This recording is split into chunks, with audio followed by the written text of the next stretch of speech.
Most people buy a vending machine, put it in a location, and then pray it makes money. We do it backwards, and that's why we actually make money. Look, the biggest mistake in vending isn't picking the wrong machine or the wrong products. It's not knowing if a location will be profitable before you spend a dime. If you can't calculate whether a spot will hit your payback window, you're just gambling with your money. By the end of this video, you're going to know the exact two-part formula we use to predict whether a location will generate $4,800 a year in profit before we ever place a machine there. I'm going to walk you through the exact system we use to qualify locations before we buy. This isn't theory. We've placed over 10 machines using this formula, and it's a reason we haven't had a machine sit in the garage collecting dust. And look, I get it. You're probably here because you want a side income stream that actually works. You don't want to drop a few $1,000 on a machine, find out 6 months later it's not making money, and then feel like an idiot. You want to know it's going to work before you commit. That's what this is about. When we first got into vending, we made the mistake everyone makes. We thought location just meant find a warehouse or an apartment building, and learn the hard way that even the best location type can tank if you miss two critical variables. So we built a system around those two things, location type and placement. And now we have a rule. If a location can't hit our 12-month payback target, using this math, we don't put a machine there. Period. There are only two variables that determine whether a vending machine makes money, and most people only think about one of them. You can have a vending machine in the perfect building and still lose money if you get this one thing wrong. With vending, it really comes down to two main things. The first is location type. The second is the placement of the machine. Location type is the building or facility you're targeting. Placement is where the machine physically sits inside that location. You can nail the first and completely blow the second, and that's why most machines fail. You could land a warehouse with 200 employees, but if your machine is hidden in the back hallway where no one walks, you're not making money. Out of sight, out of mind. So we don't just look at what type of machine in the building we're going into, we look at where the machine is going to sit, because visibility drives impulse buys, and impulse buys drive profits. This isn't about being picky for the sake of it. It's about making sure your investment actually pays off. Because here's the thing, most people get excited when they land their first location. They get the yes from the building manager. They drop the machine wherever they're spaced, and then they wonder why it's only doing $50 a month. That's a placement problem. And the difference between those two things is the difference between making your money back in 12 months or waiting 3 years.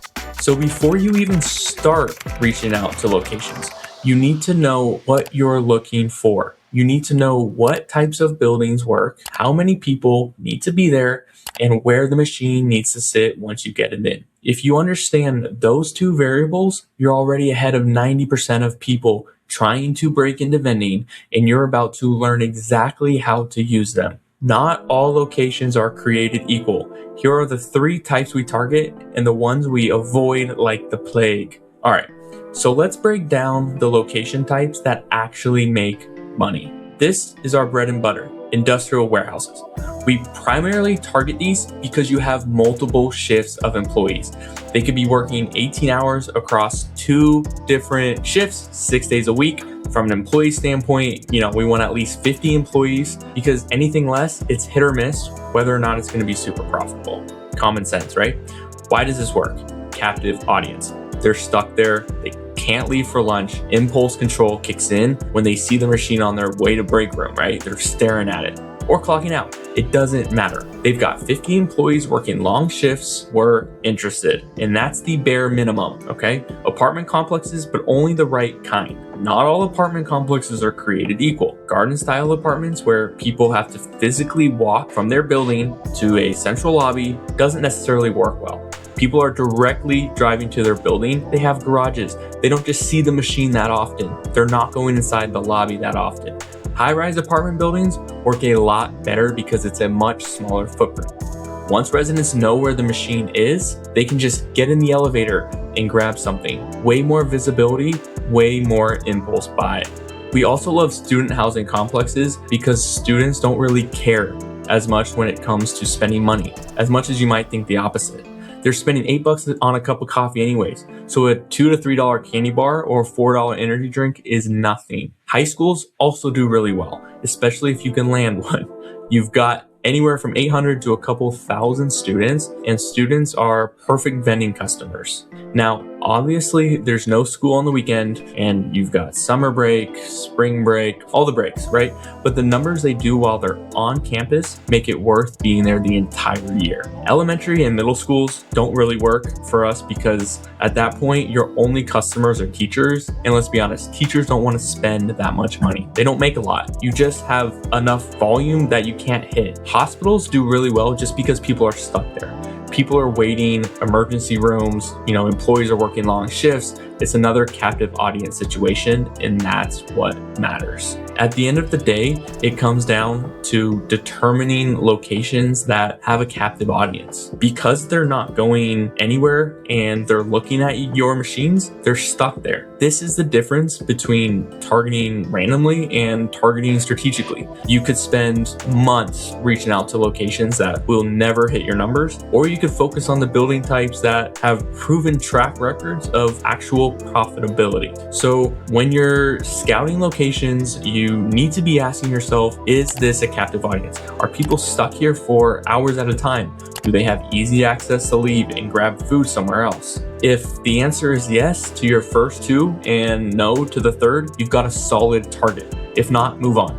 There are way too many good locations out there to waste time on maybes. You can land the perfect location and still fail if you don't understand this one rule about placement. You could land any one of those locations I just said that do really well, but if you don't have your machine in a location where people can see it when they're walking in and out of the building or while they're working, out of sight, out of mind. That's our rule and our train of thought. When you pitch your machine to different locations, you need to be strategic about where it's gonna sit. You want it right by the front door, right by the elevator in the break room, different locations that employees and residents see the majority of the time. Because as soon as they see it, impulse control takes over. You realize, you know what? Maybe I do want a little chocolate bar while I'm on my lunch break, right? Maybe I want a little muffin. Maybe I want an energy drink while I'm walking to class. This is where most beginners lose money. They get the yes from the building manager, they drop the machine wherever their space, and then they wonder why it's not selling when it's in the back of the building. Right? Come on. When you're negotiating placement, don't just take whatever spot they offer. Push for high traffic visibility. That's the difference, right?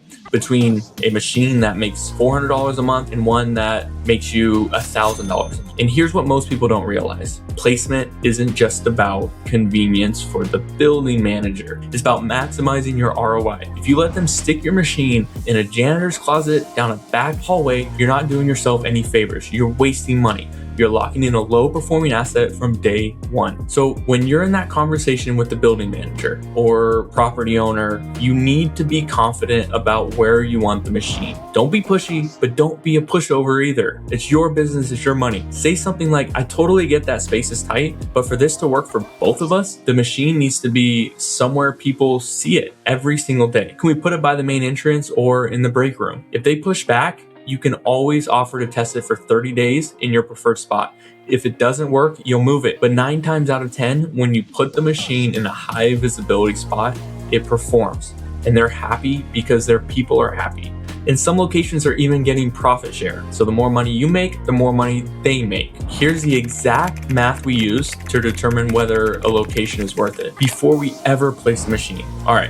So now you know what type of locations to target and where to place the machine. But how do you know if the numbers actually work? From a profitability standpoint, before you actually buy the machine, you need to quantify and qualify.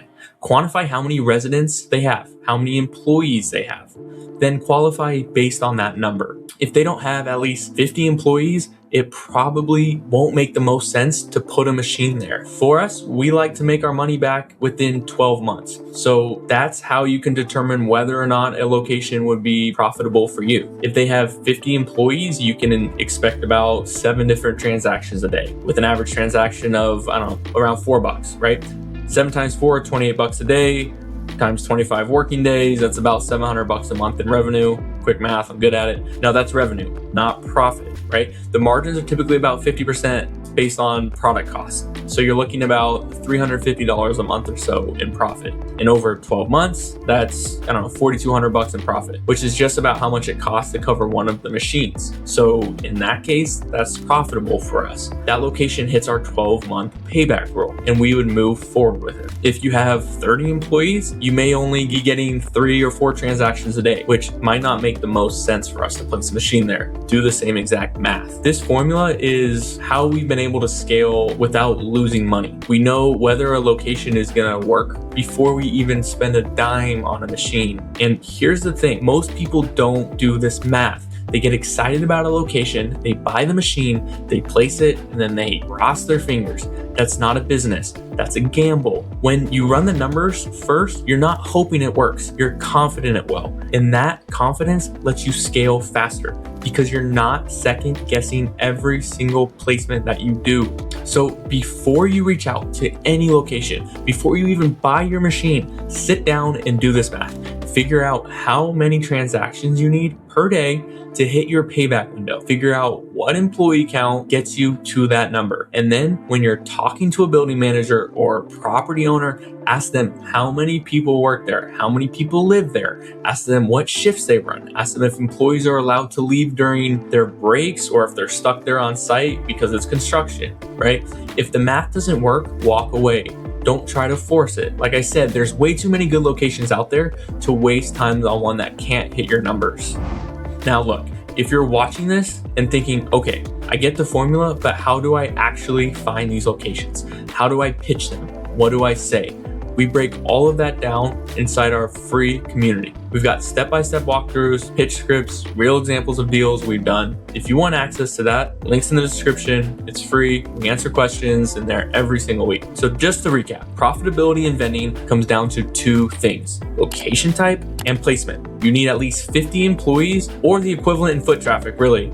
You need the machine in a high visibility spot where people see it multiple times a day, and you need to run the math before you buy to make sure you can hit a 12-month payback. If the numbers don't work, don't force it. Walk away and find a better location. Now, here's the thing. Knowing the formula is one thing, but a lot of people go into vending thinking they're going to set up a machine and never touch it again. And that mindset is exactly what gets them into trouble. In my next video, I'm breaking down why passive income is actually a lie and what vending really takes to make work.